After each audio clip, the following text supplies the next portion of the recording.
Good day. Mamalengke ako ngayon sa Litex. Samahan niyo ako. Yan, ano tawag dyan? Cheese. Cheese roll? Cheese roll.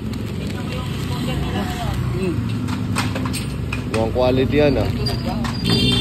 Bagay sa merienda, ano? Pag merienda.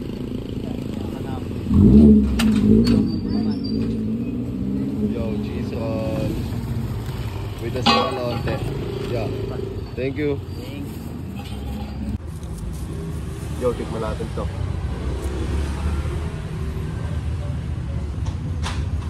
Okay din siya. May cheese sa loob na konti. Okay din siya.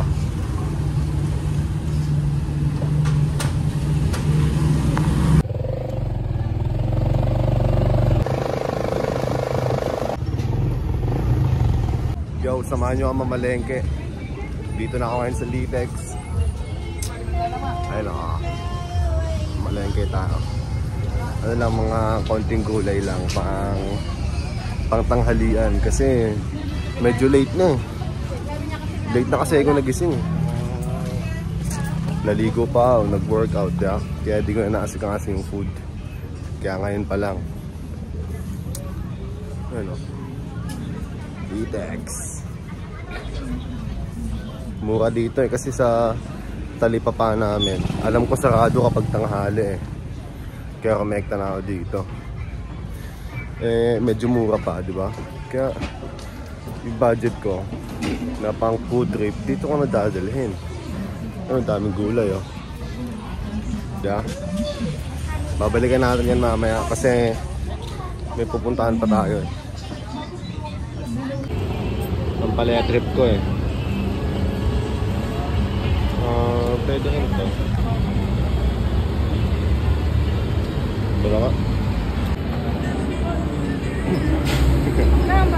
Wala ito eh. Nawala ka sa isip ko eh. Nag-live ka pa eh. Vlog lang to. Ay, ano ba yan? Diyan ka muna. Talaga. Pag vlogger ka may discount eh. Oy, wag mo yan i-post. Wala, di naman sikat to. Tapos na. 950. Kaya salamat ah. Yo. Bumili tayo sa kanya ng ampalaya. Ayun o. Ampalaya. Tsaka sibuyas. Yung tokwa. Tokwa na lang. Nay, magkano po sa tokwa? 90 lang mo.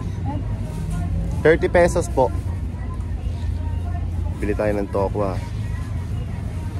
Kaya saan may nagtitinda ng mga itlog dito? Lalabas mo to. Tumpok po. Sige, thank you po.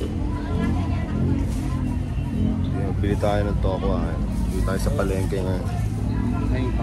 Ito po, bayad ko. Thank you. Ayan ang bete. So, tokwa. At saka pa naman. Thank you po. Yo, ngayon, pauwi na tayo kasi medyo umaambon na. Nabili ko na rin naman na yung mga dapat kong bilhin. Kaya, kita sa streets ko. Yung Najon mixtape, palabas na yun. Ginagawa ko na. Yun lang naman. And then, panoorin yung mga vlog ko. Mga daily vlog. Mga patak na yung ulan. Eh. Siguro mga nagastos ko nasa ano lang. 120, 130 lang. Kasama na yung pamasahe doon. Kasi ampalaya lang naman yung binili ko. Tsaka itlog. Ay hindi. Ampalaya, sibuyas, magic sarap. Tsaka tokwa. Nasa 130 lang yung gastos ko. Hindi ganun kalaki yan, diba? Kaya okay na. Kita sa streets ko.